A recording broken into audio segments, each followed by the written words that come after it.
Baik, bismillahirrahmanirrahim. Assalamualaikum warahmatullahi wabarakatuh. Selamat siang, salam sejahtera untuk kita semua. Alhamdulillah kita berkumpul kembali pada siang hari ini untuk sesi kita demo free class e-course berpikir logis yuk. Bersama kita sudah hadir narasumber Bung Andika Rahman. Sebelumnya mungkin saya ingin sampaikan dulu bagi yang belum kenal dan kemarin tidak hadir. Saya bacakan dulu kurikulum kitanya dari materi kita. Nama Andika Rahman, tempat tanggal lahir Bandara Lampung, 11 November 2001, belum menikah, agama Islam, alamat di Bandar Lampung, Kecamatan Raja Basa, kemudian latar belakang pendidikannya itu di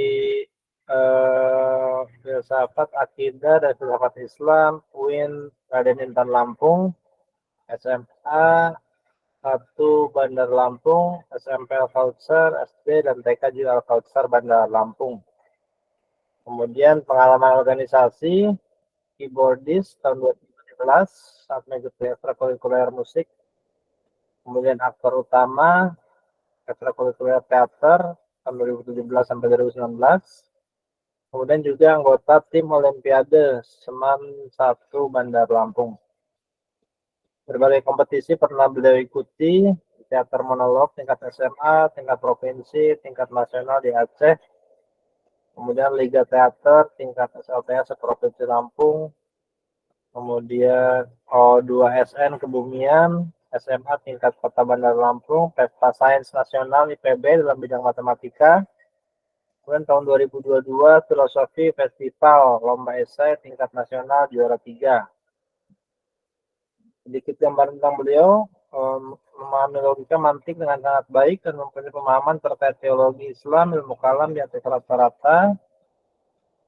Kemudian punya hafalan Quran 2 juz, kemudian IPK saat ini 3. Hobinya adalah bermain piano dan beberapa kali menangkan perlombaan seni peran. Memiliki minat yang tinggi pada public speaking, banyak lagu yang dikuasai dalam bermain piano, jumlahnya mencapai puluhan. Kemudian beberapa kali menciptakan lagu sendiri. PAI menjadi pelajaran kesukaan semasa kuliah dan logika menjadi mata kuliah kesukaan ketika kuliah. Matematika menjadi salah satu pelajaran kesukaan ketika sekolah dasar. Mudah-mudahan ada gambaran supaya semakin mengenal narasumber kita pada siang hari ini. Baik, untuk selanjutnya, untuk mengefektifkan waktu, mungkin saya serahkan saja kepada Bung Dika. Silakan Bung Dika. Baik, terima kasih Bung Andri. Suara saya terdengar jelas ya? Ya, terdengar jelas. Terima kasih ya untuk pengenalannya. Jadi kita kembali lagi di diskusi kita tentang logika. Kawan-kawan, bagi yang belum mengenal saya, boleh panggil saya Andika. Yang lebih mudah boleh panggil Kak Andika. Jadi eh, nanti setelah materi, kita akan ada eh, diskusi terkait komentar-komentar di YouTube community-nya Guru Gembul. Jadi ada berbagai komentar di situ yang perlu kami tanggapi. Dan juga nanti setelah itu ada tanya jawab terkait materi kita pada siang hari ini. Baik, kita mulai materi kita pada siang hari ini. Terlihat ya eh, layar yang saya bagikan. Oke, sudah muncul. Sudah muncul. Baik, jadi kita akan bicara tentang soft opening terdiri dari 3 bagian. Jadi pertama kita akan membicarakan tentang pengantar logika. Tentang pengantar logika. Jadi baru pengantar logika secara umum. Baru setelah itu kita spesifikkan pengantar logika tradisional. Pengantar logika tradisional. Yang diakhiri dengan pembacaan silabus. Kawan-kawan tidak perlu mencatat karena nanti PowerPoint-nya dibagikan. Baik, kita mulai. Logika itu dilihat dari segi kualitasnya atau secara historisnya dibagi dua. Ada logika alamiah dengan logika ilmiah. Jadi logika alamiah itu semacam alat berpikir atau kaidah-kaidah berpikir yang kita gunakan dalam keseharian secara natural.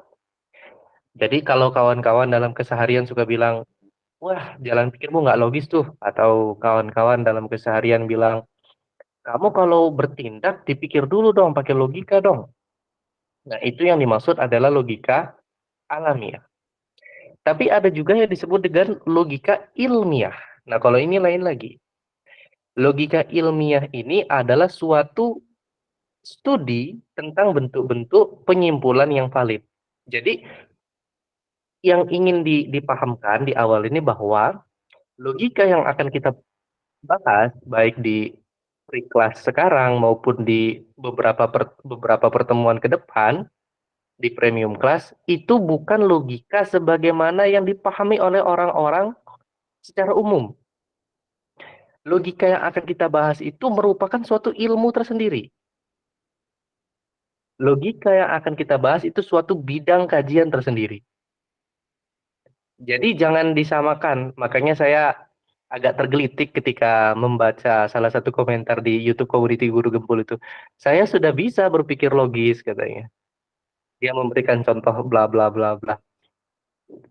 Karena yang dia pahami logika itu logika seperti yang dimaknai dalam kehidupan sehari-hari. Padahal logika yang dimaksud bukan itu. Ini yang harus dipahamkan betul titik awalnya.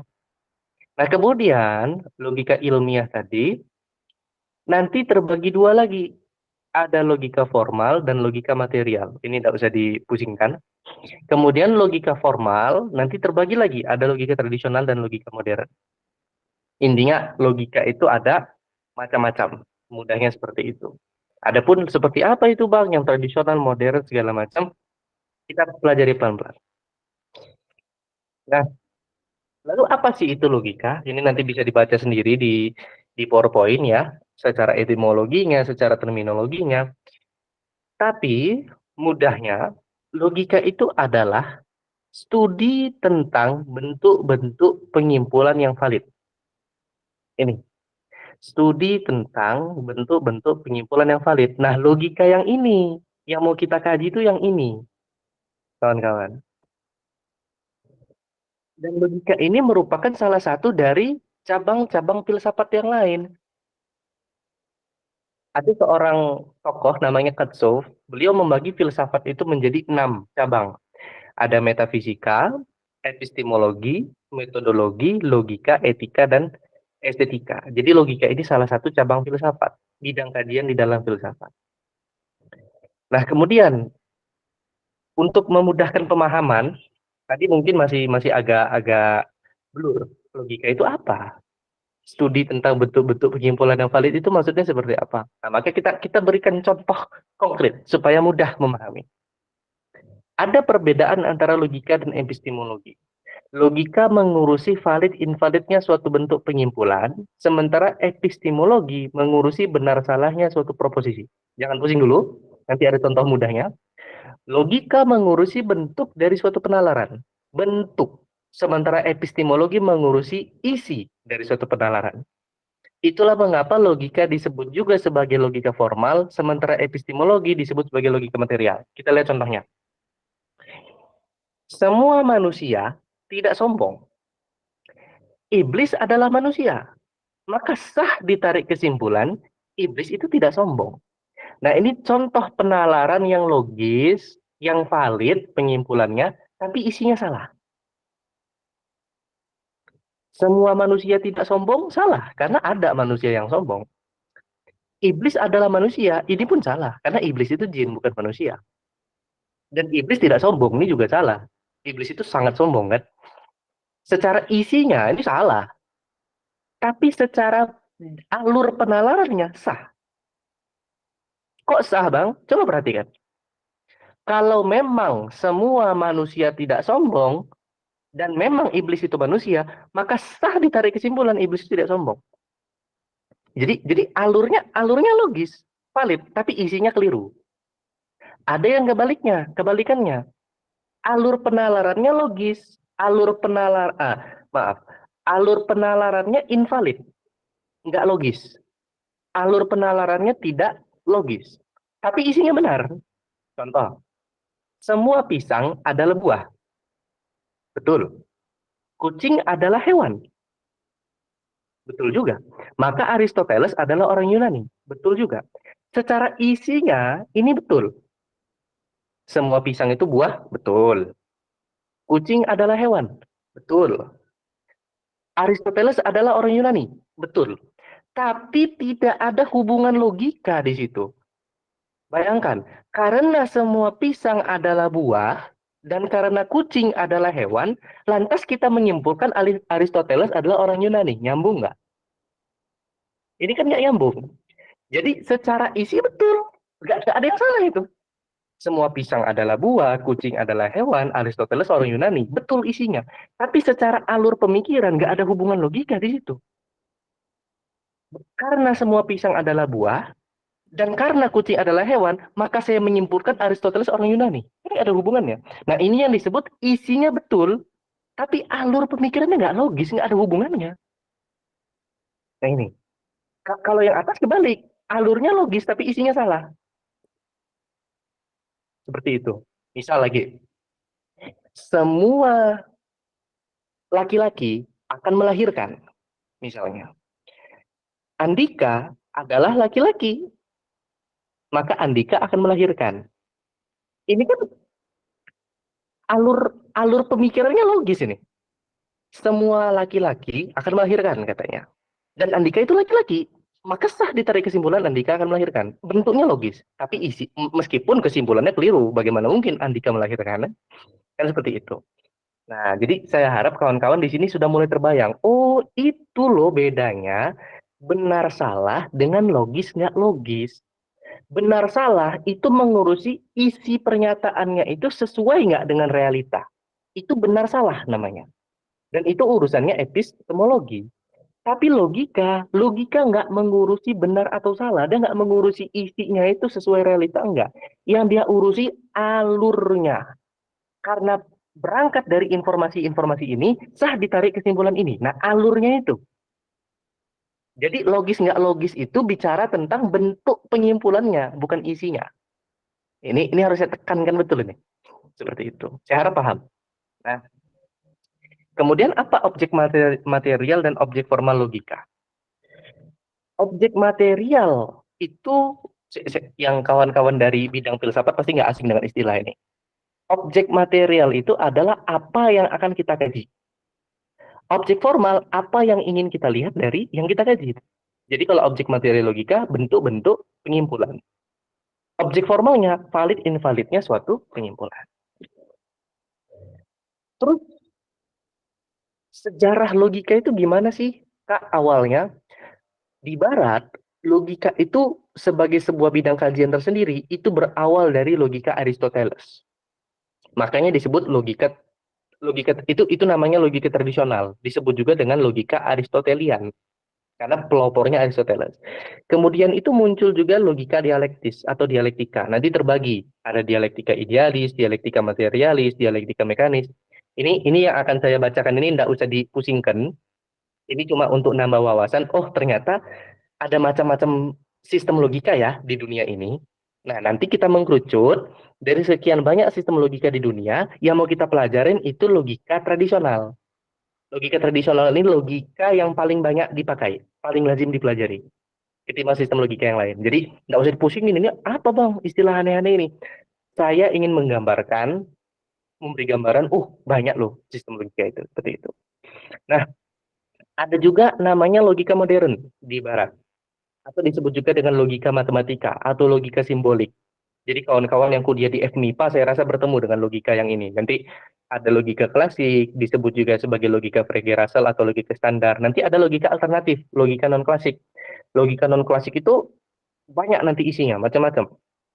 Kalau logika klasik cuma dua, proposisional dengan predikat. Tapi kalau non-klasik itu banyak, macam-macam. Nah ini, ada logika komputabilitas, ada semantik dinamis, ada logika banyak nilai, nanti di dalamnya terbagi lagi logika 3 nilai dengan logika fazi atau logika kabur, lalu ada logika intuisionistik atau logika intuisi, ada logika linier, logika para konsisten atau logika paradoks, yang di dalamnya ada logika relevansi, ada logika kuantum, logika non monotonik, dan logika non reflektif. Nah, ini. Selain itu ada juga namanya logika modal di dalam logika modern itu. Nanti kebagi lagi, ada logika modal K, S4, S2, S5, S0,5, macam-macam. Nah itu di barat. Warna-warni sistem logika di barat. Kalau di timur gimana Bang? Di timur ada juga. Misalnya di dalam tradisi filsafat Tiongkok. Jadi kalau kita belajar di filsafat timur, itu nanti salah satu tradisi kita ketemu filsafat Tiongkok. Filsafat Tiongkok namanya. Jadi di filsafat Tiongkok itu ada 4 aliran utama. Ada Konfusianisme atau Ru, atau di Indonesia kita lebih familiar menyebutnya Konghucu. Konghucu. Kemudian ada Mohisme atau Mojia, ada Yin dan Yang, Yin Yang atau apa namanya itu? Iya, Yin Yang itu Mohisme. Bukan, Yin Yang itu Taoisme. Taoisme atau Yin Yang. Baru terakhir ada legalisme, filsafat legalis atau Fajia namanya. Nah, di antara empat ini, jadi ada Mohisme, Taoisme, legalisme dengan Konfusianisme. Di tradisi Mohisme itu ada logika Mohis namanya. Apa cuma di Tiongkok, Bang? Di India juga ada, namanya Indian Logic, logika India. Nanti di dalamnya ada Vaisesika, Catuskoti, Nyaya, logika Jain, logika Buddhis, dan logika Nabiyanyaya. Itu di timur, di Tiongkok sama di India. Nah, nanti ada masanya logika tradisional yang berasal dari Yunani tadi, logikanya Aristoteles tadi itu, masuk ke dunia Islam nanti dan mengalami perkembangan. Nah, inilah mantik pondok pesantren itu. Jadi kawan-kawan yang belajar di pondok pesantren, kalau belajar mantik, nah mantiknya itu yang ini. Mirip dengan yang akan kita pelajarin ini. Jadi mantik di pondok pesantren itu, ya itulah logika Aristoteles sebenarnya.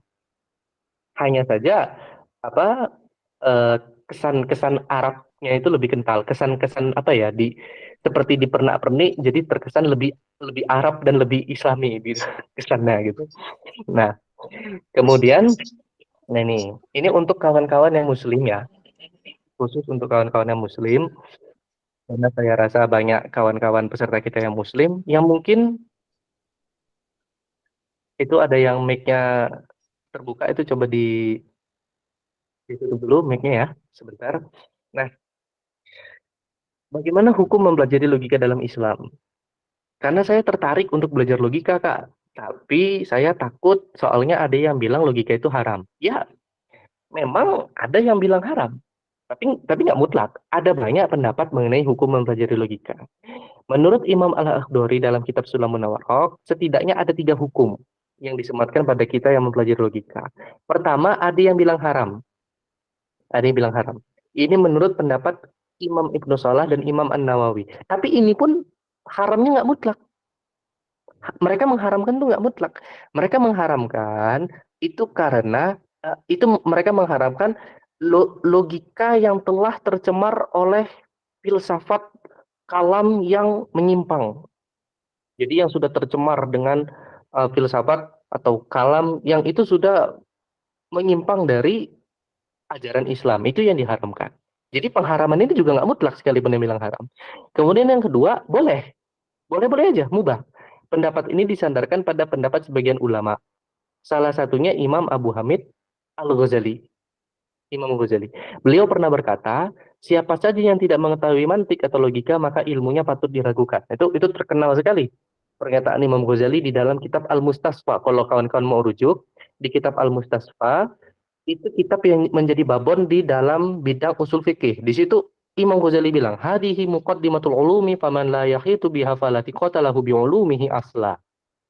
Kaidah-kaidah ilmu mantik ini pondasinya ilmu. Barang siapa nggak ngerti mantik, ilmunya nggak terpercaya. Bagaimana mungkin ilmu mantik mau diharamkan, sementara orang yang nggak ngerti ilmu mantik itu ilmunya nggak terpercaya? Kak, menurut Imam Ghazali. Dan Imam Ghazali ini ulama besar. Pendapatnya patut kita perhitungkan gitu kan. Nah, kemudian yang ketiga, bisa menjadi wajib bahkan untuk mempelajari ilmu logika. Bagi siapa? Bagi mereka yang mempunyai kecerdasan yang mumpuni atau pemahaman yang mendalam dan kuat dan tentu mempunyai integritas yang tinggi dalam hal intelektual. Serta bagi mereka yang memahami dan mengamalkan Al-Quran dan Sunnah. Jika tidak seperti itu, maka tidak boleh. Nih. Jadi, dari hukum-hukum di atas, hukum-hukum tadi, tentu semuanya mempunyai alasan yang jelas. Dari setiap hukum yang diberikan. Dikatakan haram seseorang belajar logika, kalau orang yang belajar itu tidak kuat imannya, lemah mentalnya, sehingga bisa terjadi penyimpangan akidah bagi orang yang belajar ini. Tapi bisa juga jadi fardu ain hukumnya. Bagi siapa? Para akademisi, supaya mereka bisa bernalar dengan baik, benar, lurus, tertib, dan bisa menjadi fardu kifayah untuk orang yang memimpin suatu wilayah. Semisal di lingkungan pemerintahan, DPR yang membuat undang-undang, ataupun penegak hukum, dan juga bisa jadi mubah. Mubah itu boleh-boleh aja. Bagi siapa? Bagi orang-orang yang sekedar ingin tahu. Gitu. Jadi perlu digarisbawahi, perbedaan pendapat ini hanyalah pada logika. Nah ini yang saya singgung tadi. Perbedaan pendapat ini hanyalah pada logika yang disusupi kalam-kalam dan kesesatan filsafat seperti yang tertuang dalam kitab Waliul Anwar karya Al-Baidawi. Jadi sekalipun yang memang ada yang bilang haram, tapi sekalipun yang bilang haram itu pun mengharapkan nggak mutlak. Seperti itu. Nah, sebagian ulama hadis seperti Imam Nawawi, Ibnu Sholah, ini dua tokoh yang disebut di dalam Nazam Sulam, Sulam Munawarok. Mereka mengharamkan logika memang.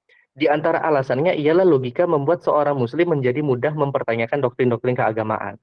Ada juga Ibnu Taimiyah sampai menulis karya mengkritik para pengadopsi logika Yunani. Jadi maksudnya Al-Farabi, Ibnu Sina, Imam Ghazali, beliau bikin karya Ar-Rad ala al-Mantiqiyin, bantahan terhadap para ahli logika. Lalu nanti diringkas oleh Imam Suyuti. Nama ringkasannya Jah Al-Qarihah fi Tajrid An-Nasihah. Itu nanti tanggapan khusus terhadap Imam Nawawi, Ibnu Sholah, dan Imam Suyuti itu dipaparkan Said Fuda dalam Tad'imul Mantiq, perkuat mantik. Nah, tapi sebagaimana juga disebut di dalam Nazam Sulamun Nawraq, sebagian besar, nah ini bold, ini harus dicetak tebal, ini harus. Sebagian besar ulama Sunni membolehkannya, bahkan menganjurkannya. Terlebih lagi bila memahami fungsinya dalam ilmu akidah. Pentingnya logika tidak bisa diabaikan.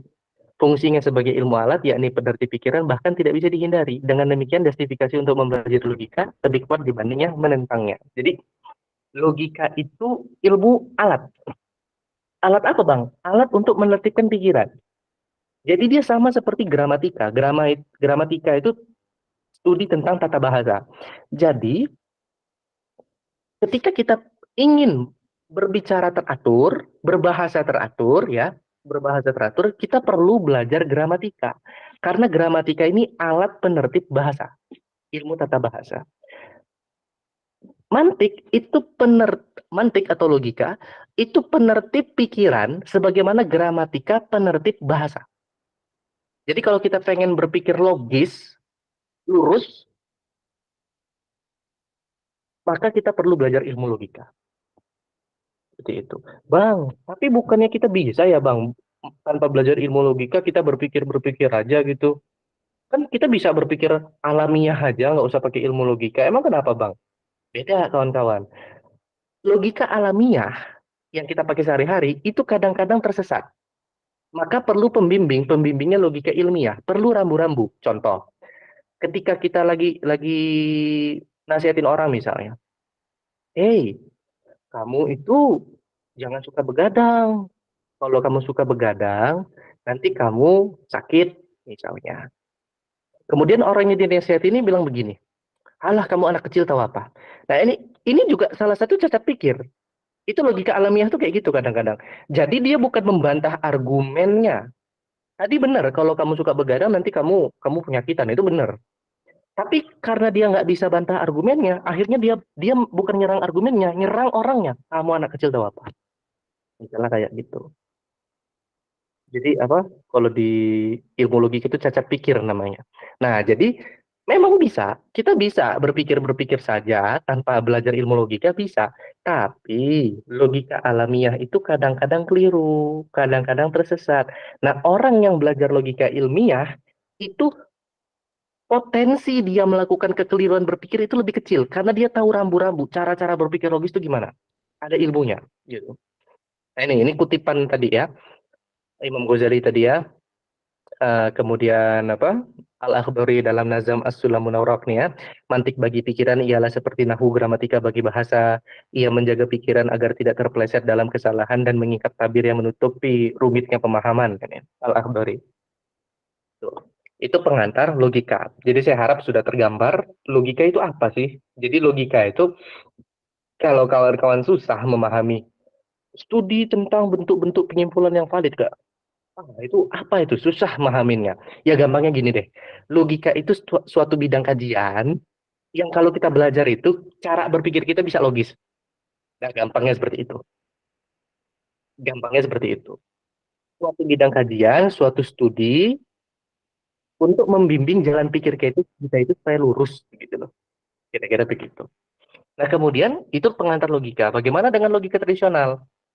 Sekarang kita spesifikkan ke logika tradisional.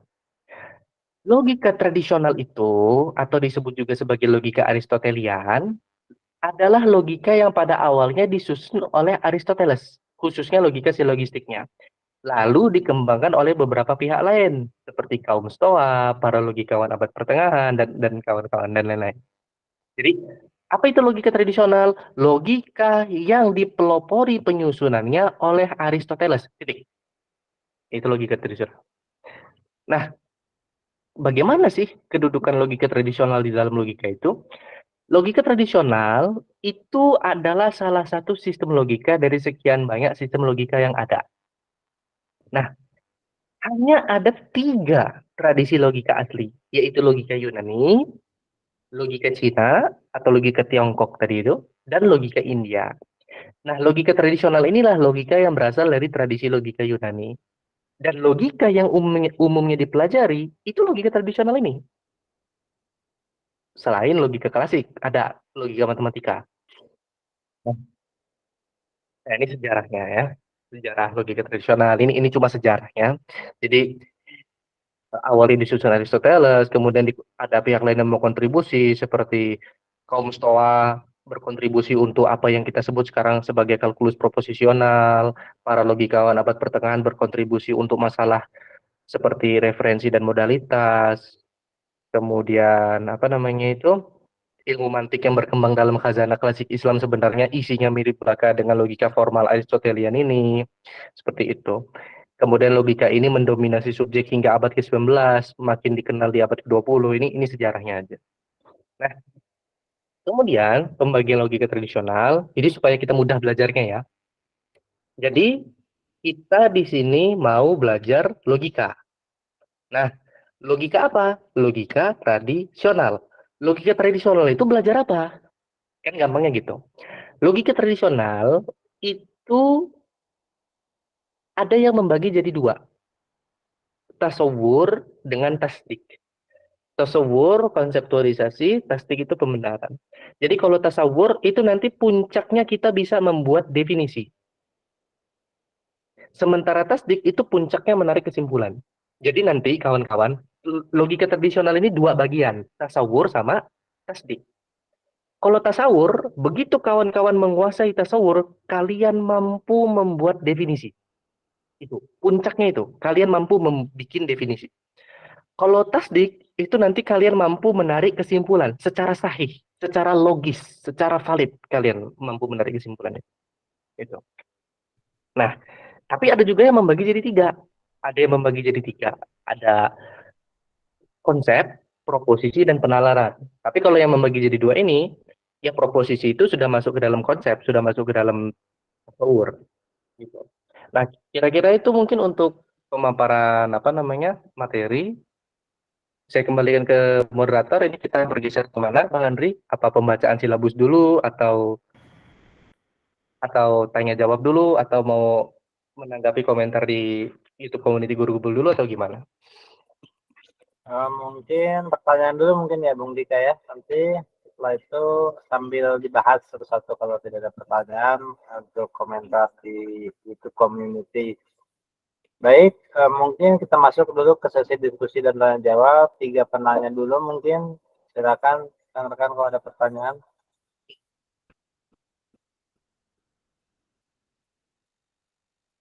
Baik, mungkin sambil menunggu, Bung Dika bisa tanggapan dulu deh terhadap YouTube komentar-komentar di kolom YouTube community-nya Guru Gembul. Baik,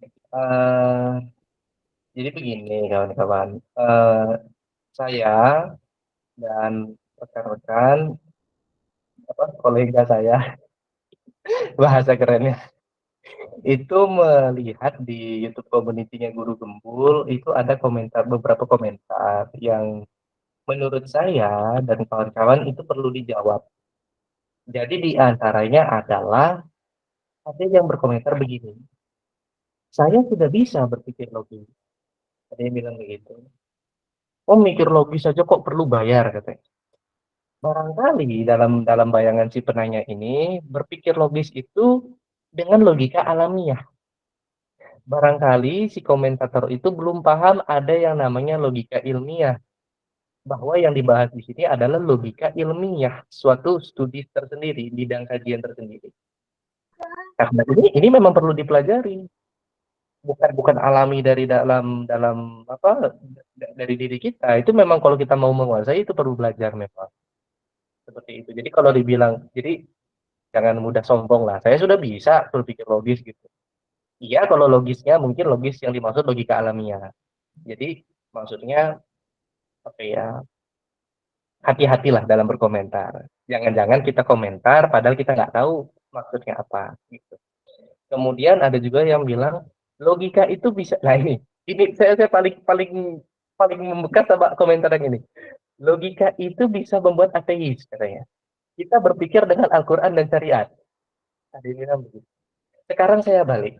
Ada orang belajar agama jadi teroris. Jadi kalau dibilang orang belajar logika itu bisa ateis.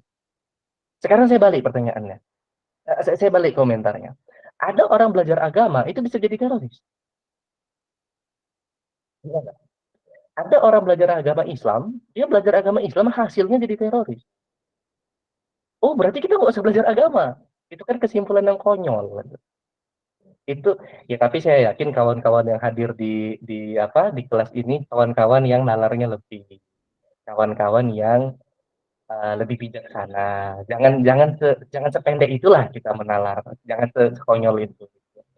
Ya, ketika ada orang belajar agama kemudian jadi teroris, agama Islam itu tidak ada mengajarkan bomlah sana sini, bomlah orang kafir, enggak ada ajaran seperti itu. Nah, maka ketika orang belajar agama Islam dia jadi teroris, sebabnya sebab-sebab lain, bukan karena agama itu mengajarkan ngebom. Mungkin dia salah berguru, mungkin macam-macam. Gitu. Jadi ketika agama, misal atau tragedinya begini, agama digunakan untuk melegalkan suatu kejahatan, ya itu oknumnya. Jangan salahkan ajaran agamanya, gitu. Sama ketika ada orang belajar logika terus dia jadi ateis, jadi nggak beragama. Tidak ada ajaran di dalam ilmu logika ateislah kamu, murtadlah kamu, nggak ada. Sama sekali nggak ada. Saya kuliah jurusan filsafat nggak ada itu program ateislah kalian. Kalau kalian belum ateis belum sah belajar filsafatnya. Jadi nggak ada program jurusan filsafat itu memproduksi ateis setiap tahun gitu, sarjana ateis enggak. Enggak. Adapun kalau ada filosof yang ateis, itu kembalikan ke filosofnya sendiri. Ketika dia dengan filsafatnya itu dia sampai kesimpulan Tuhan nggak ada. Ya ada juga orang beragama dia sampai kesimpulan saya harus ngebom sana sini. Ada kan? Gitu loh. Jadi maksud saya jangan sependek itu kita menyimpulkan. Jadi terbuka lah, agak lebih terbuka gitu. Jadi orang apa namanya itu, dan filosof itu memang ada yang ateis, saya tidak memungkiri. Ada yang ateis, tapi yang percaya Tuhan juga ada. Immanuel Kant itu percaya Tuhan, Ibnu Rus percaya Tuhan, Al-Kindi percaya Tuhan. Banyak filosof-filosof yang percaya Tuhan juga. Jadi nggak segampang itu. Gitu. Nah, kemudian, ini ada yang komen ini. Dua orang itu siapa? Maksudnya pemateri dengan moderator. Ya, ini saya perkenalkan diri. Saya, Andika Rahman, dengan ini rekan saya, Bang Andri Herdianto. Kami berdua ini orang-orang yang fakir ilmu lah, tapi mau berbagi. Jadi kalau dibilang, oh itu siapa tuh pemateri yang mau moderator ya nggak terkenal. Ya memang kami bukan orang terkenal, kami bukan profesor, bukan seorang apa. Ya, kami juga di sini nggak mau dianggap sebagai pengajar ya, Bang Andri ya. Kita di sini belajar bareng-bareng, Bang Andri ya. Kita jangan dianggap sebagai orang yang ilmunya lebih terus ngasih gitu apa ngajarin gitu enggak gitu. Jadi kalau kami salah silakan dikoreksi gitu.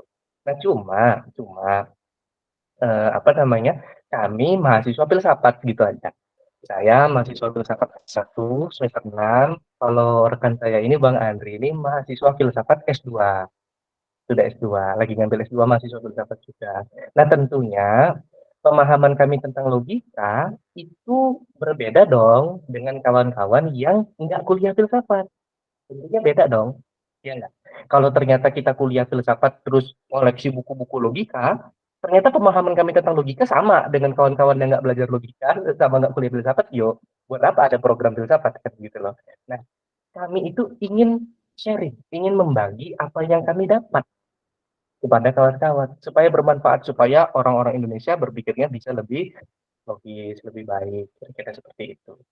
Jadi memang kami bukan orang hebat, cuma kami mahasiswa gitu kan, mau berbagi. Nah kemudian, nah ini ada yang bilang nggak usah pakai logika katanya. Ada ranah yang memang nggak usah pakai logika, tapi pakai iman gitu ya. Jadi gini kawan-kawan, saya setuju. Memang ada hal-hal yang kita nggak bisa pakai logika. Contohnya misalnya begini, saya punya suatu buku misalnya. Buku ini warna putih misalnya. Saya mau tahu buku ini warna putih kayak mana? Pakai mata, nggak mungkin pakai logika. Walaupun saya pakai logika, saya mikir sampai rambut saya botak, saya nggak akan tahu ini buku ini warna putih. Saya bisa tahu buku ini warna putih dari mana? Dari mata, bukan dari logika. Sama seperti saya merasakan jatuh cinta itu enak. Dari mana saya tahu jatuh cinta itu enak? Dari hati, bukan dari logika. Ada ranah-ranah yang memang itu bukan ranah logika. Ada, saya sepakat.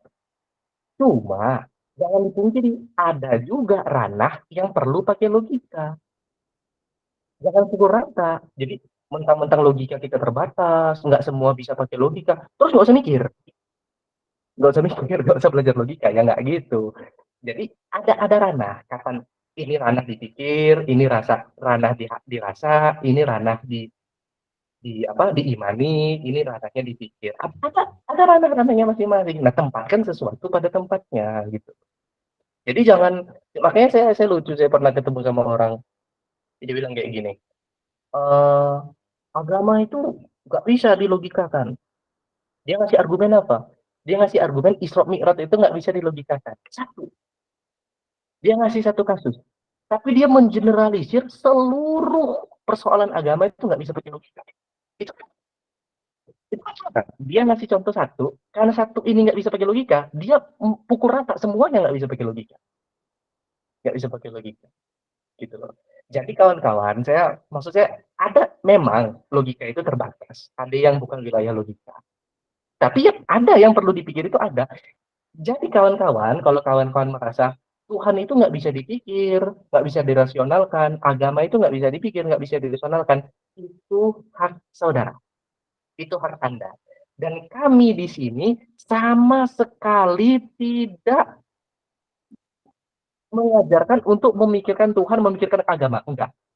Di sini kami belajar logika, dan sama sekali nggak ada niat ke sana untuk memikirkan Tuhan, mikirin agama.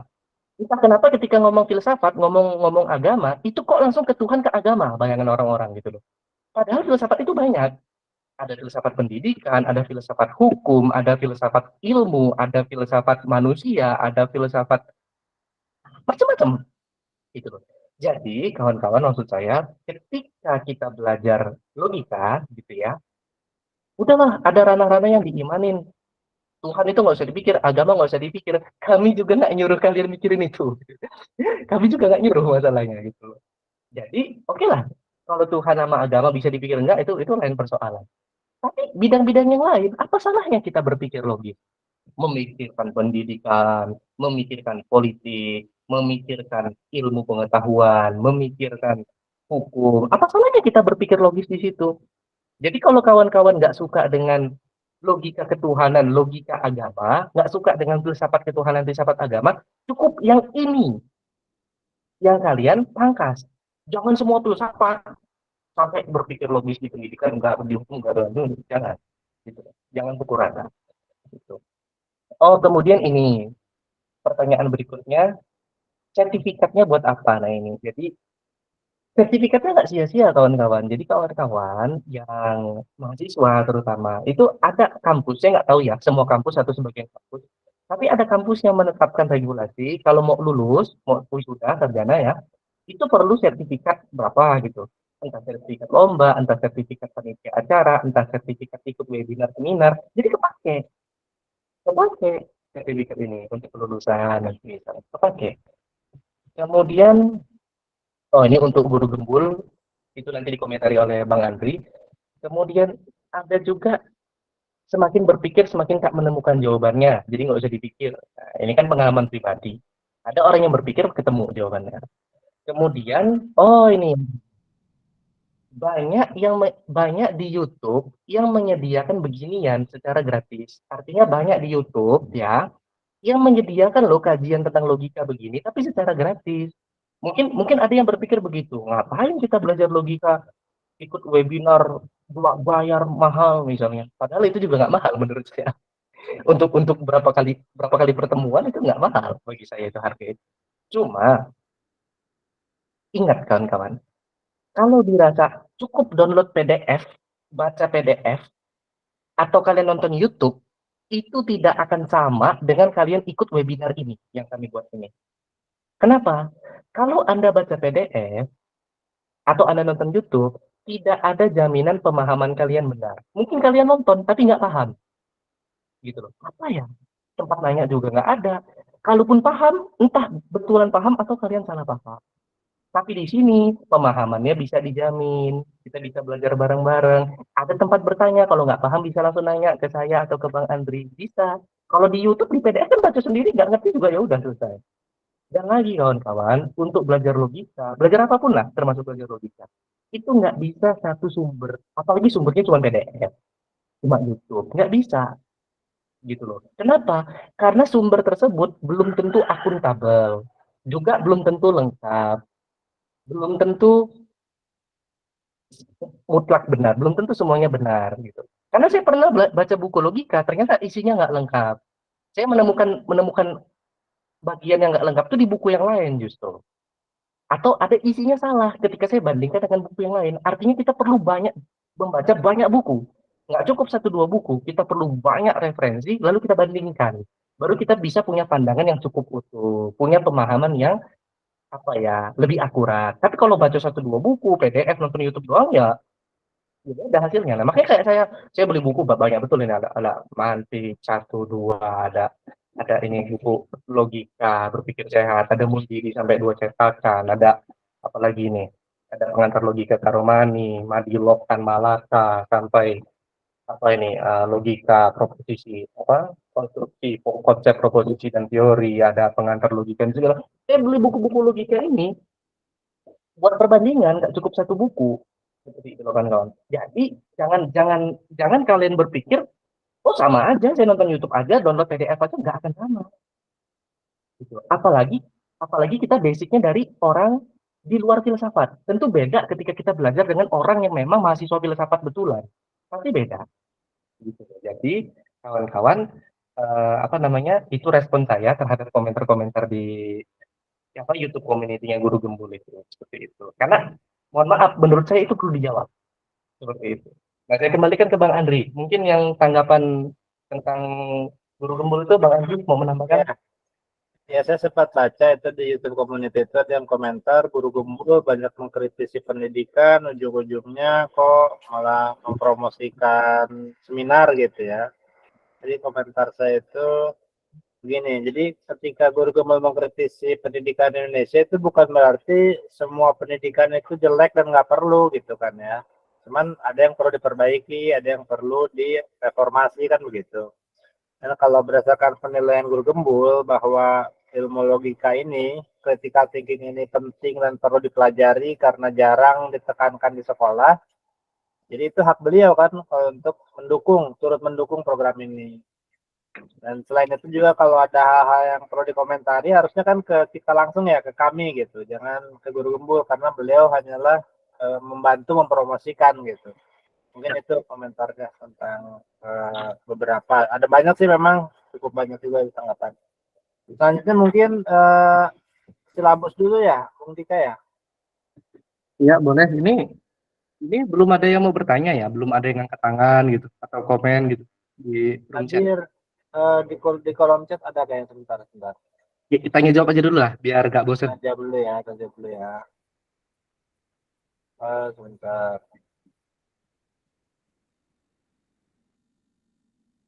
Bang Andika kuliah di mana Bang atau udah bekerja? Bang Andika kuliahnya di UIN Raden Intan Lampung ya. Kalau ngambil S2 di mana? Di UGM. Oh itu saya S2 di STI Sadra. Kemudian dari Nida Nur Rohmah, perkenalkan saya Nida, saya masih mahasiswa semester 6. Alhamdulillah terima kasih atas kesempatan dan materinya. Sebelumnya saya belum pernah ikut atau belajar kelas logika ini. Namun dalam setiap apa yang saya akan pelajari tentunya harus tahu why atau kenapa saya harus belajar tentang logika ilmiah ini. Jadi saya ada dua pertanyaan. Pertama, sebenarnya apa urgensi mengikuti kelas logika ilmiah ini?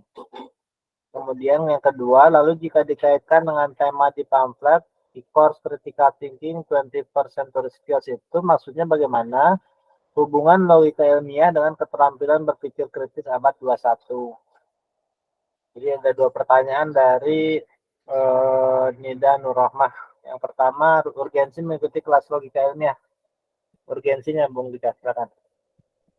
Ya, jadi kita dalam belajar mantik ini atau belajar logika ada dua setidaknya yang saya ketahui ya. Pertama, urgensinya belajar belajar logika itu adalah logika itu ilmu alat untuk menertibkan pikiran, alat untuk menertibkan ya alur pemikiran kita supaya logis. Jadi orang yang belajar logika dengan nggak belajar logika, itu cara berpikirnya akan beda. Dia yang sudah belajar logika, itu cara berpikirnya akan potensi dia tersesat dalam berpikir itu lebih rendah. Meskipun bisa nggak orang yang ahli logika falasi gitu, terkena falasi, terkena sesat pikir bisa, tidak jaminan maksum juga, tapi kemungkinannya lebih kecil. Ketika dia ngerti rambu-rambu berpikir tadi, itu satu urgensinya. Karena dia ilmu alat penertib pikiran.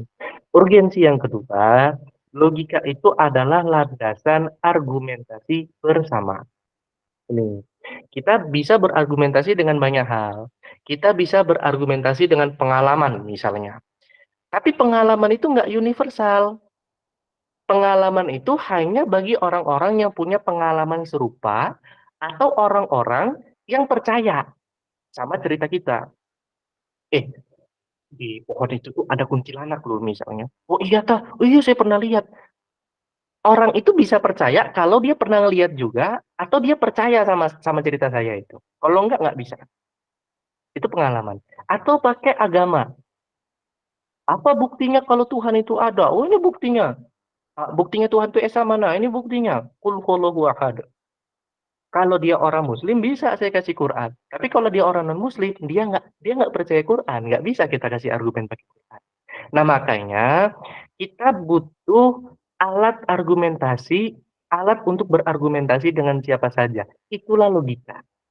Logika itu adalah alat argumentasi untuk seluruh agama, untuk seluruh penganut agama apapun, untuk seluruh orang dengan pengalaman yang berbeda-beda. Jadi dia sifatnya universal gitu. Tapi kalau kita mengandalkan pengalaman dan seterusnya tadi itu sifatnya argumentasinya nggak universal. Tapi kalau argumentasi logika itu universal. Bisa diterima siapapun dengan catatan orang yang bersangkutan mau diajak berpikir logis. Itu urgensinya dua itu. Terus apa Bang Andi tadi? Satunya? Kemudian yang kedua, mungkin saya tanggapi sedikit ya tentang ini dikaitkan dengan tema di pamflet 21st century skill. Jadi maksudnya kan ada keterampilan-keterampilan yang diperlukan dalam menghadapi abad 21 ini, abad 21, 21st century skills. Itu antara lain berpikir kritis, kemudian interpersonal skill, kolaboratif, kemudian kreatif. Ada banyak ya, ada 12 yang saya lihat itu, ada komunikatif gitu. Nah, jadi salah satu keunggulan dari keterampilan berpikir kritis itu adalah ketika kita bisa melihat mana penalaran yang valid dari yang invalid gitu. Jadi ini salah satu bentuk penguasaan yang kita butuhkan karena kan sekarang di era informasi ya, kita kan di era informasi abad 21 ini kan banyak berita-berita berseliweran, opini, pendapat begitu. Apalagi sekarang ada AI, artificial intelligence gitu kan. Itu tetap perlu kita kritisi karena bahasa mesin belum tentu akhirnya valid kan, harus kita nilai, harus kita nilai begitu kan. Nah, penilaian ini tergantung pada penyusunan argumentasi kita. Makanya diperlukan kekritisan berpikir melalui kemampuan berpikir logis ini. Mungkin itu, Bung Dika kalau ingin komentar menambahkan silakan. Itu cukup itu. Setuju. Baik, selanjutnya dari Miftahul Farik, cara menggunakan logika agar bisa menghasilkan inovasi dalam bisnis, Bang. Dalam bisnis nih, Bung Dika. Ya, apa namanya itu? Kalau untuk menghasilkan inovasi dalam bisnis ya, nanti itu ada kita bisa bikin logika terapan. Jadi misalnya filsafat ekonomi. Jadi nanti kita membahas ontologi ekonomi, epistemologi ekonomi, aksiologi ekonomi, termasuk penalaran di dalam ekonomi itu bisa. Logika ekonomi nanti jadinya gitu kan. Bisa aja gitu. Tapi nanti jadinya kita memeriksa penalaran kita dalam ekonomi itu valid invalid. Jadi logika itu dia fungsinya untuk menilai mana penalaran yang logis yang nggak logis gitu. Jadi sebatas itu. Kalau masalah Ya, berinovasi, keindahan segala macam di luar urusan logika gitu. Logika itu menilai logis enggak gitu. Gitu Bang Andri. betul. Jadi kalau untuk penalarannya, susunannya itu di logika. Adapun nanti data-datanya bisa data-data bisnis, bisa data-data agama, bisa data-data seni gitu kan ya, Bung Dika ya. Tapi Ya, bentuk penalarannya ini yang formalnya ini loh yang perlu kita kuasai. Adapun nanti mau menyusunnya bersumber dari data mana itu bisa diterapkan nanti logika terapan itu kata Bung Dika gitu. ya, Jadi ya. nanti kreativitas rekan-rekan sendirilah di bidangnya masing-masing gitu ya Bung Dika ya. Hmm. Kemudian dari Bung Farisan Kamal Muhajir untuk menertibkan cara berpikir filsafat dalam grup dan mampu bernalar secara benar. Ini komentar untuk mendukung program ini ya Bung Kemal ya. Kemudian Miftahul Farik minta sumber buku yang bisa menjelaskan runtut perkembangan ilmu logika tradisional modern hingga sekarang ini. Ada sumber bukunya, Bung Dika? Sumber buku itu bisa di kamus. Itu kamus kalau nggak salah namanya Blackwell Western Philosophy kalau nggak salah. Itu Ji Yuan Yu sama siapa tuh dua orang yang bikin. Itu coba download kamus itu. Itu di situ dijelasin tentang logika tradisional. Di sini juga. Di sini ada perkembangan apa namanya itu logika tradisional tadi dari Yunani masuk ke dunia Islam ada juga. Itu pengarangnya siapa, Bung Dika? Yang ini Aziz Anwar Fahrudin yang ini. Mantik. Romantik judulnya ya, Mantik Warna Putih ya. Ya, jadi nyebrang dari Yunani ke Islam tuh ada ceritanya di sini. Terus juga nanti logika Aristoteles itu nanti disimbolisasi menjadilah logika modern. Itu juga dibahas di sini. Nah, cukup lengkap ya, ada tentang perkembangan ilmu logika dari tradisional modern hingga sekarang.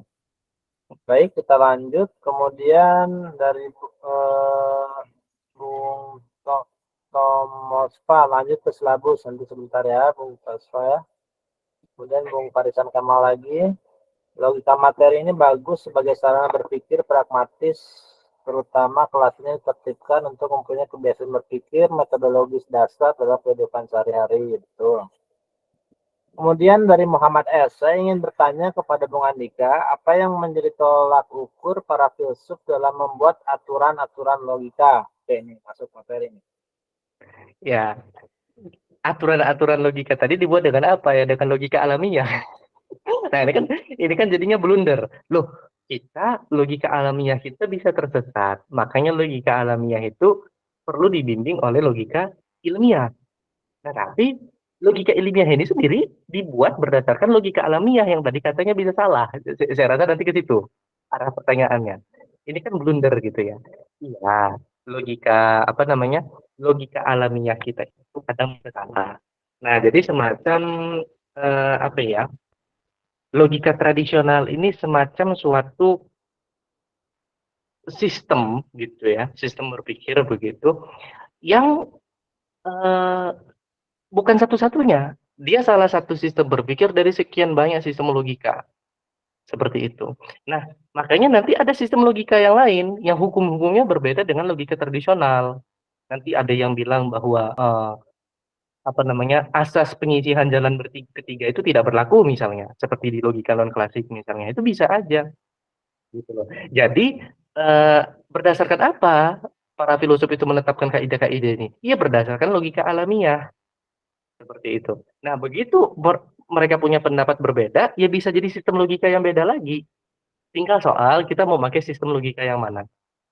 Kayak gitu. Jadi pakai logika alamiah jawabannya. Terus tapi Bang, logika alamiah itu kan bisa salah. Ya, setidaknya logika ilmiah yang disusun berdasarkan logika alamiah tadi, meskipun disusun berdasarkan logika alamiah, tapi itu sudah berdasarkan kesepakatan gitu loh. Sudah berdasarkan apa ya?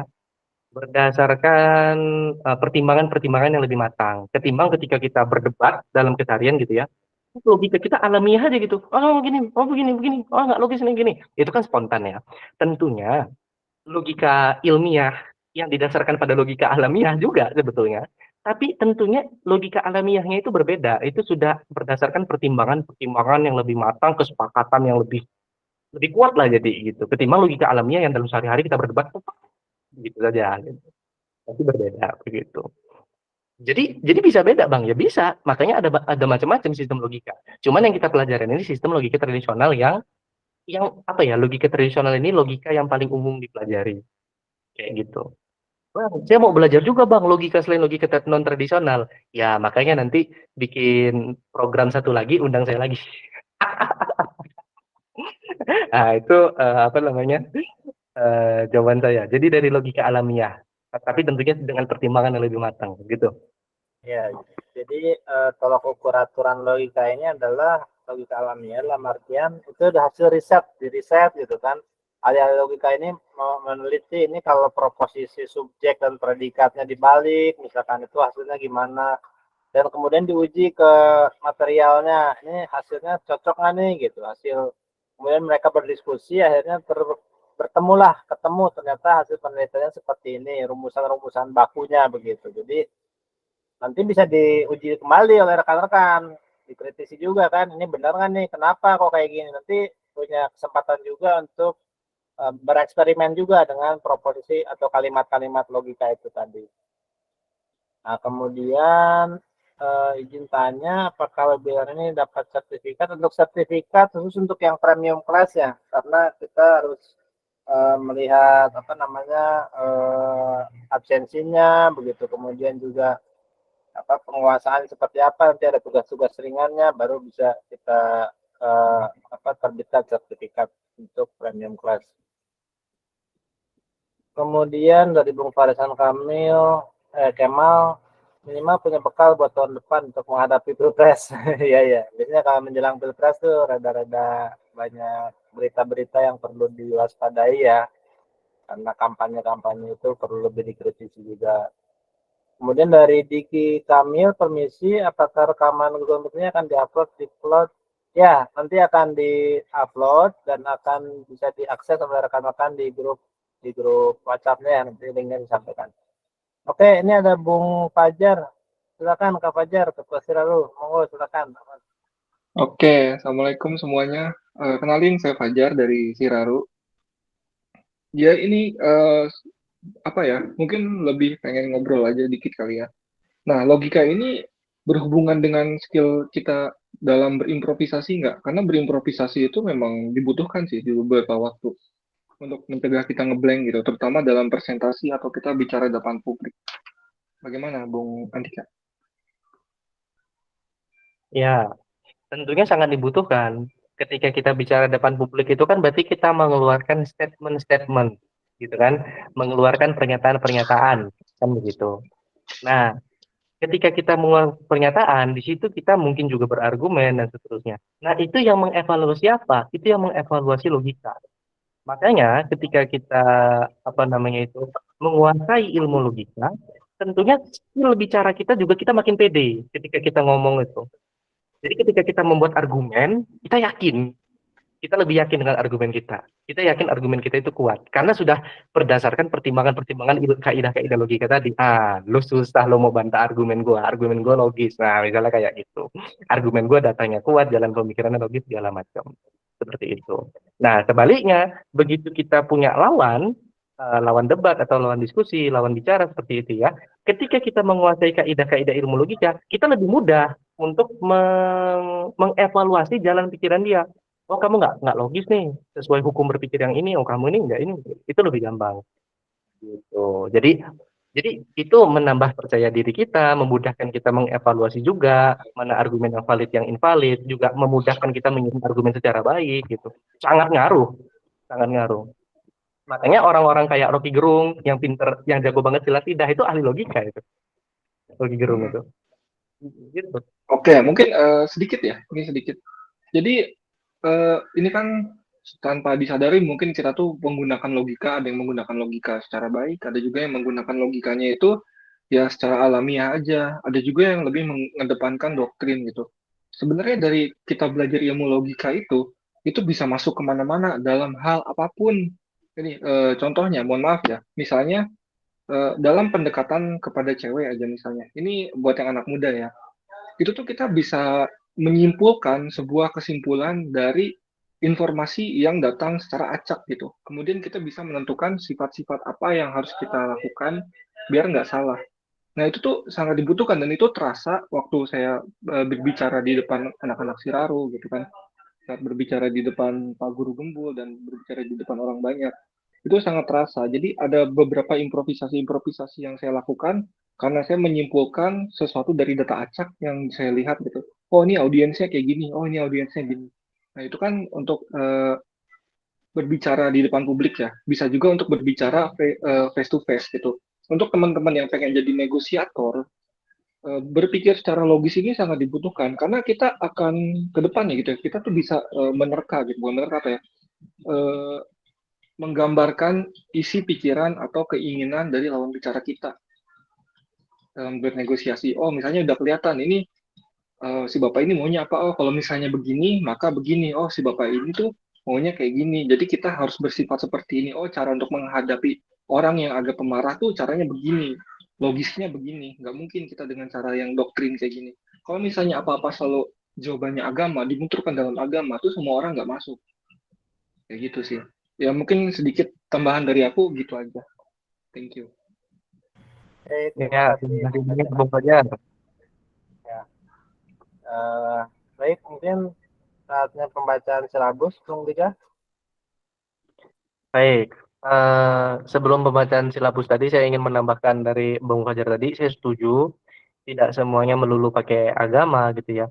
Agama cukup, betul. Saya setuju. Saya pun orang beriman, saya pun orang beragama. Iya, agama itu cukup untuk menjadi falsafah hidup kita, pandangan hidup kita, menjadi pegangan kita. Cukup, saya setuju. Saya juga beragama. Tapi ada kalanya kita berbicara dengan orang yang tidak beragama, toh. Ada kalanya kita berbicara dengan orang yang lawan bicara kita ini nggak melulu dia maunya pakai agama, toh. Nah, di situ kita perlu pakai logika. Nah, kalau lawan bicara kita juga agamis, ya alhamdulillah selesai. Tapi kan kita di dunia ini nggak semua orang kayak kita gitu loh. Yang mau pakai agama terus kan nggak semua orang kayak gitu. Nah, di situ kita perlu belajar logika.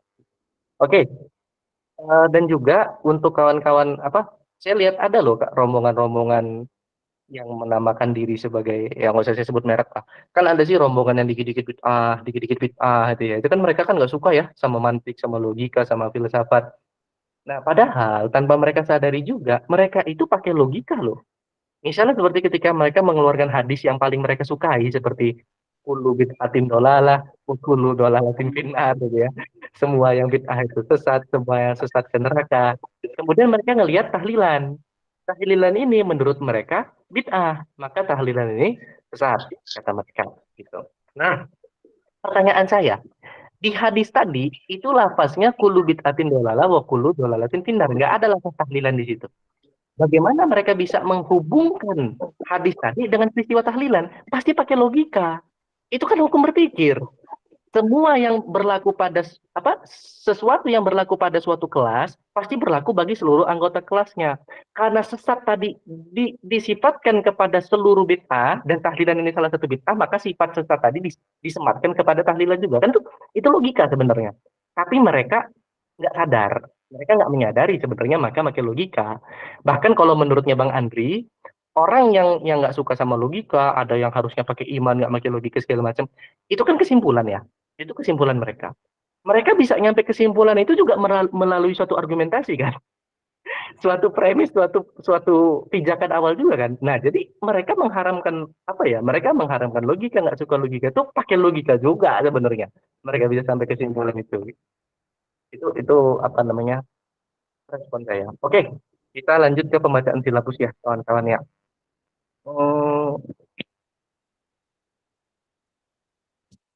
Bagaimana? Bisa dilihat layarnya? Sudah. Baik. Kita lanjut ke, nah ini silabusnya. Sebentar ya. Oke, ini silabus kajian logika tradisional, kerjasama lingkar kesadaran dan Siraru dengan bersama Andika Rahman. Jadi kajian logika tradisional yang merupakan kerjasama antara komunitas lingkar kesadaran dan komunitas Siraru dilaksanakan sebanyak 12 kali pertemuan. Di setiap akhir pertemuan, pemateri akan memberikan tugas ringan untuk kemudian dibahas di grup WhatsApp. Berikut ini adalah silabus dari kajian logika tradisional yang rencananya akan dilaksanakan beberapa waktu mendatang. Yang pertama soft opening ya, yang kita lakukan sekarang ini. Isinya pengantar logika, jadi ada pembagian logika, definisi logika, kedudukan logika dalam filsafat, perbedaan logika dan epistemologi, objek material, objek formal logika, sejarah logika, berbagai sistem logika, hukum mempelajari logika. Lalu ada pengantar logika tradisional. Nah, ini meliputi definisi logika tradisional, kedudukan logika tradisional dalam logika, sejarah logika tradisional, dan pembagian logika tradisional, dan pembacaan silabus. Sekarang ini pembacaan silabus. Lalu di pertemuan pertama nanti kita masuk ke hukum-hukum berpikir. Jadi prinsip-prinsip dalam berpikir. Nanti terbagi dua, ada prinsip-prinsip, ada hukum-hukum primer, hukum-hukum sekunder. Dan juga kita akan membahas hukum-hukum penyimpulan. Itu pertemuan pertama. Pertemuan kedua, kita masuk ke konsep dan term. Jadi meliputi proses pembentukan konsep, definisi benda, definisi konsep, definisi term, definisi kata, perbedaan term dan kata, jenis-jenis term, predikamen atau 10 kategori, predikabilia atau al-kulliyat al-khoms ya, 5 universal, kemudian signifikasi, relasi makna, konotasi dan denotasi, jenis-jenis kata, nanti pertemuan kedua. Masuk ke pertemuan ketiga, kita bicara tentang pengolahan konsep. Jadi konsep tadi setelah terbentuk, diolah. Pengolahan konsep itu isinya ada dikotomi, pembelahan ya, klasifikasi, penggolongan, deskripsi, dan definisi. Nah ini. Lalu pertemuan keempat kita masuk ke proposisi. Apa isinya? Definisi proposisi, perbedaan proposisi dan kalimat, unsur-unsur proposisi, jenis-jenis proposisi. Lalu pertemuan kelima, nah kita masuk ke syarat-syarat kontradiksi. Jadi apa aja sih syarat-syarat untuk menyatakan dua proposisi itu berkontradiksi? Nanti kemudian nanti ada inferensi langsung, ada oposisi, di dalamnya ada kontradiktoris, kontraris, subkontraris, subaltern, nanti ada terpecah jadi superimplikasi, subimplikasi, lalu ada hubungan logika. Di pertemuan ke-6 kita masih bicara tentang deduksi, ada penyimpulan langsung ya, obsersi dan konversi. Pertemuan ketujuhnya masih penyimpulan langsung, kontraposisi dan inversi. Pertemuan ke-8 nanti silogisme kategoris tersusun. Maaf, silogisme kategoris tunggal dan silogisme kategoris tersusun. Ya, silogisme kategoris tersusun itu sama dengan silogisme dalam kehidupan sehari-hari.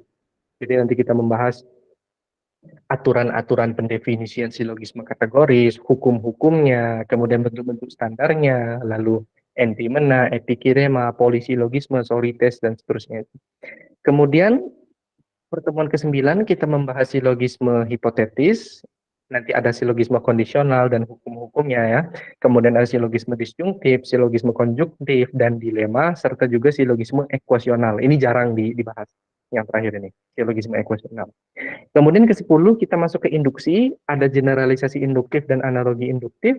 Ke-11 kita masuk ke hubungan kausalitas, meliputi metode persamaan, perbedaan, gabungan, residu, metode variasi, dan juga analogi non-induktif. Pertemuan terakhir ke-12 ada falasi ya, atau cacat pikir. Atau kalau cacat agak terlalu jahat kayaknya ya, terlalu tega. Jangan cacat lah. Apa namanya itu, kerancuan dalam berpikir lah, lebih lembutnya. Jadi nanti isinya ada jenis-jenis falasi dan falasi-falasi yang sering muncul.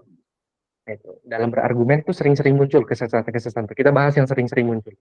Nah, kira-kira itu untuk apa namanya silabusnya. Dan juga untuk apa namanya itu ya Bang Andri ya. Untuk silabus ya Bang Andri ya. Saya Ya, mau betul. apa namanya, sebelum saya lupa sedikit aja tentang pertanyaan Bang Kemal di pertemuan yang lalu, berpikir kritis, berpikir inovatif, apa kreatif, apa gimana gitu katanya. Itu masuk ke logika nggak? Ya sebenarnya logika nggak mengurusi masalah kritis atau inovatif itu nggak gitu loh. Yang dia uruskan valid, invalid, logis nggak logis gitu. Nah, tapi bisa masuk ke dalam kajian logika, dalam artian pemikiran kritis, pemikiran inovatif tadi dinilai kelogisannya. Bisa.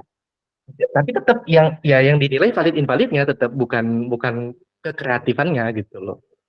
Kayak gitu kira-kira Baik. klarifikasi saya. Sama klarifikasi saya yang terakhir, kemarin kan saya merekomendasikan 2 buku ya. Yang pertama buku Mantik Catatan Ngaji Logika Al-Ghazali ini, Aziz Anwar Fahrudin, sama Pengantar Logika Bapak Profesor Karomani, mana ya bukunya ya. Oh ini. Nah ini. Tapi maksud saya, sebagaimana saya suka bilang bahwa kita dalam belajar itu, belajar apapun, termasuk belajar logika, nggak cukup 1 buku. Karena takutnya ada yang kurang, ada yang keliru dalam buku itu, maka kita perlu perbandingan. Nah, jadi jangan dianggap mentang-mentang saya merekomendasikan 2 buku tersebut, lantas saya menyatakan isinya mutlak gitu loh. Taklid aja mau buku itu, nggak juga. Cuma maksud saya pengantar logika yang Karomani ini sistematis, yang catatan ngaji logika Al-Ghazali ini banyak memuat apa ya, dia sifatnya informatif gitu, banyak yang hal baru yang saya dapatkan dari situ. Nah, tapi ada beberapa hal dari 2 buku tersebut yang keliru, dan saya ngomong keliru ini bukan menghina, saya ngomong keliru ini dalam ranah akademis dan saya berani buktikan kelirunya di mana gitu loh. Kayak gitu Bang Andri, itu aja dari saya Bang Andri, saya kembalikan ke Bang Andri. Baik, jadi dalam membaca buku rujukan pun tetap perlu kita saring dan kita cerna ya. Ada yang benar, mungkin ada yang masih perdebatan, ada yang perlu disalah ketik atau salah cetak begitu kan. Tetap kita harus kritis juga. Nah, mungkin rekan-rekan sampai di titik ini bertanya-tanya, ada yang ingin tahu lebih lanjut ini bagaimana kelanjutannya, premium class-nya, selanjutnya seperti apa, izinkan saya sampaikan untuk rekan-rekan yang berminat masuk ke premium class. Jadi sebentar, saya tampilkan dulu layarnya. Saya tampil belum ya?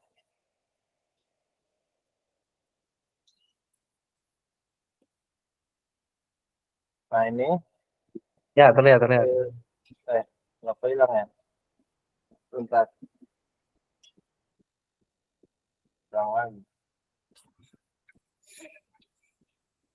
Jadi program ini berpikir logis you yang premium class itu akan berlangsung mulai tanggal 24 Juni hari Sabtu sama seperti hari ini. Jadi kita tetap kelasnya itu setiap hari Sabtu jam 1 ya, jam 1 siang waktu Indonesia Barat. itu akan berlangsung sebanyak 12 kali pertemuan, sepekan sekali. Jadi sepekan sekali berarti kan sebulan 4 kali, berarti 3 bulan totalnya. Untuk biayanya itu 50.000 per bulan. Ini kita batasi hanya untuk 100 orang peserta pertama yang sudah fix mendaftar dan transfer begitu untuk menyeleksi mana yang akan betul-betul ikut atau yang tidak begitu. Nah, untuk pendaftarannya bisa langsung ke nomor saya di WhatsApp di 0895 3597 67162. Nanti saya tulis juga ini di di kolom chat ya, dan di WhatsApp juga. Kemudian jadi nanti rekan-rekan itu akan diberikan slide PowerPoint dari tiap sesi maupun keseluruhan. Jadi tiap sesi kita bagikan supaya bisa dipelajari ulang. Kemudian nanti secara keseluruhannya akan dibagikan di akhir sekalian dengan sertifikatnya begitu. Keuntungan mengikuti ini adalah benefitnya kemampuan berpikir logis, kemampuan problem solving, 12 kali live session, ada WhatsApp grup VIP-nya khusus untuk menjawab, diskusi, konsultasi. Kemudian juga ada virtual Google Classroom-nya untuk setoran tugas ringannya begitu kan, dan ada nanti juga, jadi kalau nanti ingin download ininya PowerPoint-nya juga di situ, kemudian di sertifikat. Mungkin itu untuk pengumumannya bagi yang ingin melanjutkan ke sesi premium kelasnya begitu. Jadi karena kita mulainya 24, mungkin sesi terakhir untuk demo free class-nya itu minggu depan ya, hari Sabtu depan itu yang terakhir. Saya cantumkan dulu untuk waktu pelaksanaannya jam 1 siang seperti siang ini. Oke, Kang. Sedikit nanya. Ini tuh sampai berapa bulan, Kang? Kan berbayar. Ya, 3 bulan. Jadi 3 Jadi bulan. berbayarnya sampai 3 bulan aja ya. Setelah itu Ya. sudah tidak ada bayar lagi ya. Setelah itu nggak ada bayar lagi, kapanpun tetap di grup itu nanti bisa ikut tanya jawab terus kalau untuk materi-materi yang belum dipahami begitu. Nah, jadi setelah bayar, jadi gini ya, asumsinya kalau misalnya dibilang mahal atau murah itu relatif. Karena kan ini cerita sedikit ya. Beberapa waktu yang lalu itu ada organisasi yang membuka kelas pendidikan gratis ya, kayak sekolah gratis itu di kawasan kaum-kaum orang-orang yang petani gitu. Mohon maaf ya, kaum-kaum orang yang memang uangnya terbatas. Dan hasilnya adalah anak-anak di sana itu banyak yang bolos. Kenapa? Karena sekolahnya gratis. Orang tuanya pun juga sama. Orang tuanya dia tidak mewajibkan anaknya untuk sekolah. Toh gratis, mau datang mau enggak terserah. Nah, makanya kita ini nggak bikin gratis. Karena selain gratis itu capek di kitanya. Kenapa capek? Karena itu pasti yang datang itu orang-orang yang tidak terfilter gitu. Karena itulah kita buat ada biayanya juga. Nah, dan biayanya juga untuk 50.000 per bulan itu termasuknya murah. Coba aja teman-teman kalau misalnya pergi pijat gitu kan ke spa atau kemana, itu sekali datang untuk 1 jam mungkin itu aja udah di atas 50.000 gitu kan. Sedangkan kita ini kan 1 bulan 50.000 itu ada 4 materi. Dan itu pun batasnya cuma sampai 3 bulan aja. Setelah itu sudah teman-teman semua bisa saling menjalin silaturahmi, bisa saling bekerja sama kayak gitu kan. Kalau misalnya ada sesuatu yang ingin ditanyakan juga, ada Kang Andri juga masih ada di sana. Jadi jangan berpikir harga itu mahal atau murah, karena mahal murah itu relatif sekali lagi. Untuk bimbel aja, bimbel Ganesha gitu atau bimbel Primagama, itu harganya sudah 1 jutaan ke atas. Dan mereka pun itu mengajarkan ilmu itu bukan ilmu dasar, karena logika itu ilmu dasar. Mereka tuh langsung mengajarkan ilmu yang praktek gitu, kayak misalnya langsung belajar matematika gitu kan, yang tujuannya untuk apa? Lulus UN gitu kan. Jadi tujuannya itu bukan untuk berpikir, tapi tujuannya untuk lulus UN. Setelah lulus UN, apa? What next gitu kan. Nah, jadi ini nih memang ilmu yang dasar banget dan memang kita sadar ini pasti banyak pertentangannya. Di Instagramnya Pak Guru juga ada sebagian yang tidak suka gitu, ya itu wajar lah. Karena kalau misalnya kita hanya sebatas grup diskusi aja, si Raro itu grup diskusi ya, dan tanpa pergerakan, yaitu kita mau membuat legacy apa gitu, kita mau apa yang ingin kita tinggalkan di dunia ini, kan kita harus menjadi manusia yang bermanfaat. Minimal ya kita mengajak buat teman-teman semua ini buat bermanfaat juga setelah kelas premiumnya selesai, begitu. Dan logika juga sebenarnya ini bisa juga sih sebagai apa ya, membantu kita dalam memahami agama itu bisa banget logika itu. Bener Kang Andri ya? Betul, betul banget. Ya. Ilmu akidah Karena itu, ini, buat jadi pakar akidah itu belajar mantik, ya. iya betul. Contoh ya. Saya tuh suka mendengarkan ceramahnya Agim. Agim itu kata kuncinya Agim itu selalu satu di setiap ceramahnya. Itu kayak gini. Jangan bergantung pada manusia, jangan bergantung pada sesuatu yang tidak kekal. Bergantunglah pada Allah karena Allah itu kekal, gitu kan. Nah, apa surat yang bicara seperti itu? Itu kan dasar suratnya itu kan ada tuh kayak surat ini saya nyontek Google ya. Surat Al-Fatir. Hai manusia, kamulah yang membutuhkan Allah dan Allah dialah yang maha kaya, tidak memerlukan sesuatu lagi maha terpuji gitu. Nah, dari situ kan kalau kita logikakan itu tuh ya jangan bergantung pada manusia gitu, bergantunglah pada Allah. Nah, itu kan sudah nyambung gitu. Logika itu membantu kita untuk lebih beragama, lebih baik lagi gitu, lebih moderat. Begitu. Kurang lebih itu sih yang mungkin yang bisa saya sampaikan. Untuk Ya, selanjutnya ya. saya serahkan kembali sama Kang Andri, silakan. Terima kasih. Baik, baik. Terima kasih. Bung Dika, silakan. Terima kasih, Kak Hajar.